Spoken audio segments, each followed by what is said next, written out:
नमस्कार साथियों, मैं संजीव आप सभी का स्वागत करता हूं आपके अपने प्यारे YouTube चैनल नो ईयर इकॉनमी में। आज की video final good and intermediate goods को लेकर बनाई गई है।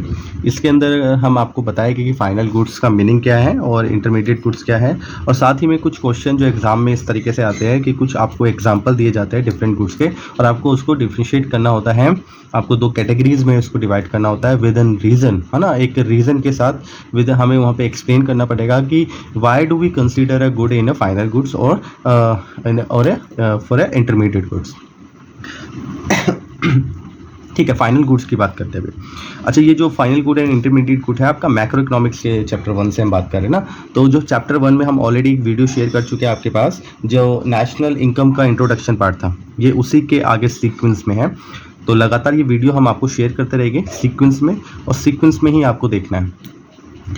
ठीक है, फाइनल गुड जो है एक्चुअली में इस तरह के गुड्स को हम कह सकते हैं, या इंटरमीडिएट गुड किसको कह सकते हैं। जैसे कि मान लीजिए आपने पेंसिल खरीदी, ठीक है। अब वो पेंसिल जो आपने खरीदी उसका यूज़ आप करेंगे, किस चीज़ के लिए करेंगे? आप उससे अपनी कोई जैसे नोट्स बनाएंगे, नोट्स नहीं बनाएंगे तो आप ड्राइंग करेंगे, या अपने बच्चे के लिए उसको पेंसिल को खरीदे आप, तो ये आप उसको फाइनली यूज़ करने के लिए, मतलब आप उसका कंजप्शन करेंगे और अपने नीड को सेटिस्फाई कर लेंगे। सेम उसी तरीके से आपके साथ में एक स्टेशनरी है आपके घर के साथ में, उस स्टेशनरी वाले ने भी पेंसिल खरीदी जहाँ से आपने खरीदी। मान लीजिए आपने किसी बड़ी होलसेल दुकान से मार्केट जो पेंसिल खरीदी, और उसी होलसेल वाली शॉप से जो है उस व्यक्ति ने पेंसिल खरीदी जो स्टेशनरी की शॉप लगाता है।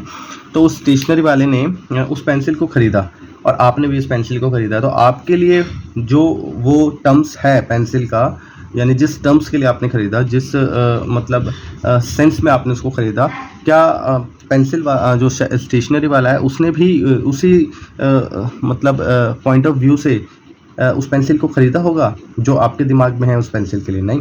क्यों? क्योंकि आपने तो उसको फाइनली कंज्यूम करने के लिए, अपनी नीड को सेटिस्फाई करने के लिए परचेज़ किया। वहीं जो स्टेशनरी वाला है वो पेंसिल इसलिए खरीद रहा है ताकि वो उसको रीसेल कर सके और उसमें से कुछ प्रॉफिट जो है कमीशन कमा सके, प्रॉफिट कमा सके। ठीक है, तो यहाँ पे दोनों जो एक ही टाइप का गुड था, मतलब सेम गुड था, लेकिन गुड का डिफरेंस उसके यूज़ पे हो गया, है ना। और उसकी वजह से हम इसको डिफ्रेंशिएट कर देंगे दो टाइप के गुड्स में, फाइनल और इंटरमीडिएट गुड। अब क्योंकि आपने उसको खरीदा था अपने कंजप्शन के लिए, तो वो पेंसिल आपके लिए थी तो फाइनल गुड, और जो एक स्टेशनरी वाले ने खरीदा उसके लिए थी वो इंटरमीडिएट गुड। इसी तरीके से पेंसिल को आप खरीदते हैं, ठीक है, या तो आप उसको कंज्यूम कर रहे हैं। अगर आप कंज्यूम नहीं कर रहे हैं तो हो सकता है प्रोड्यूसर हो और आपने उसको इन्वेस्ट किया है, ठीक है। यानी कि मान लीजिए आपने कुछ अदर चीज़ खरीदी, जैसे कि आपने एक मशीनरी परचेज करी, और उस मशीनरी को आप एक तरीके से यूज़ ही कर रहे हैं, लेकिन वो लॉन्ग टर्म में यूज़ होगी, एंड आपने उसको इन्वेस्ट कर दिया अपने बिजनेस में। अब वहाँ पे वो यूज़ होती हैं, और उसका यूज़ करके आप कोई दूसरी चीज़ का यूज़ करते हो उसके साथ, और फिर आप एक फाइनल गुड मतलब बनाते हो। यानी कि उस मशीनरी में जो आपने इन्वेस्ट किया उसमें, उसके अंदर आप उसको कोई चेंज नहीं कर रहे हो, जैसे आया वैसा ही आप उसको यूज़ कर रहे हो, ठीक है। उसमें कोई ट्रांसफॉर्मेशन करके उसको ना तो आप रीसेल कर रहे हो।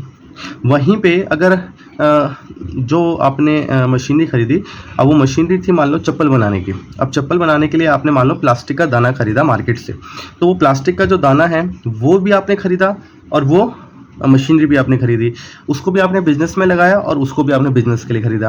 लेकिन जो प्लास्टिक का दाना था वो आपने खरीदा, और वो आपने देखा कि वही चीज़ जो थी दाना, वो ट्रांसफॉर्म हुआ through the process of production, और उस प्रोडक्शन के प्रोसेस की वजह से आपने उसको चेंज कर दिया चप्पल में, और मार्केट में उसको आपने सेल कर दिया।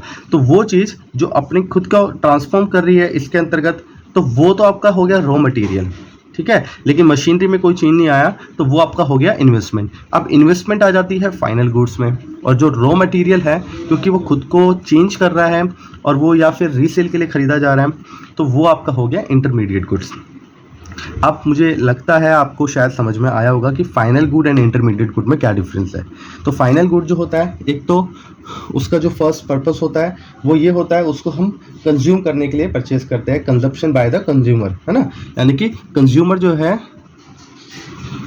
उसको कंज्यूम कर लेता है, उसका कंजप्शन करता है। वहीं पे या फिर प्रोड्यूसर जो होता है, अगर प्रोड्यूसर उसको परचेज करता है तो उसको इन्वेस्टमेंट कर देता है ना, इन्वेस्ट कर देता है।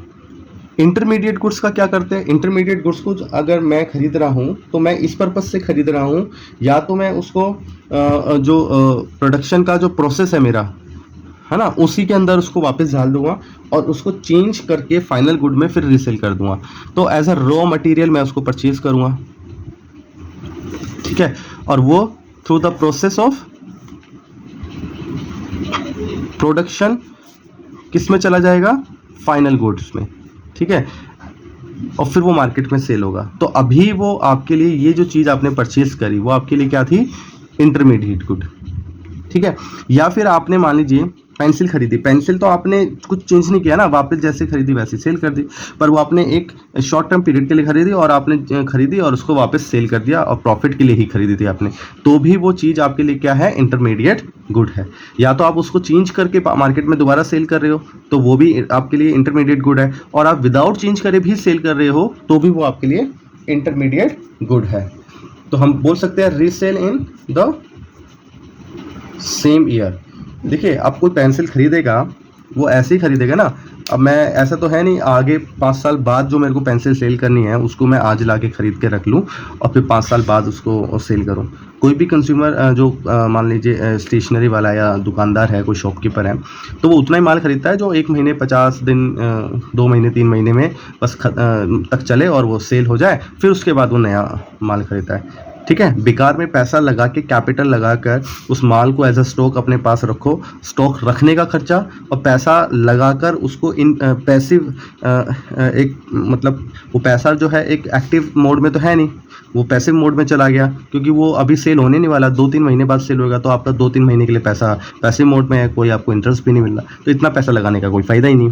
तो इसलिए रॉ मटेरियल या फिर ऐसी चीज़ जो कि रीसेल के लिए खरीदी जाती है वो इतने ही हिसाब से खरीदी जाती है कि वो कुछ ही महीनों में बिक जाए, कुछ ही दिनों में बिक जाए, ऐसे नहीं कि उसको 3 साल बाद खरीदना है तो अभी ला के रखेंगे। तो इसलिए मैंने यहाँ पे लिखा resale in the same year, ठीक है।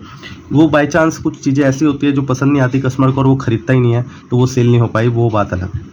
तो final good and intermediate good में आपको डिफरेंस समझ में आ गया होगा। अब देखिए, ऐसा नहीं है कि हम किसी इसमें कोई भी चीज़ को, है ना, जैसे कि ब्रेड है, मैं कह दूं ब्रेड तो हमेशा फाइनल गुड ही होती है, ऐसा मैं किसी भी एक कमोडिटीज़ के बारे में, किसी भी सर्विसेज के बारे में ऐसे मैं डिटरमाइन करके नहीं रख सकता कि ये गुड या सर्विसेज जो है फाइनल गुड होती है और ये गुड और सर्विसेज जो है इंटरमीडिएट गुड होती है। ये डिपेंड करता है कि उसका यूज़ कहाँ पे होना है। जैसे कि मैंने ब्रेड ख़रीदा और मैंने उस ब्रेड का यूज़ किया सुबह नाश्ते में, ठीक है, खा लिया उसको मैंने, तो वो मेरे लिए क्या थी, फाइनल गुड।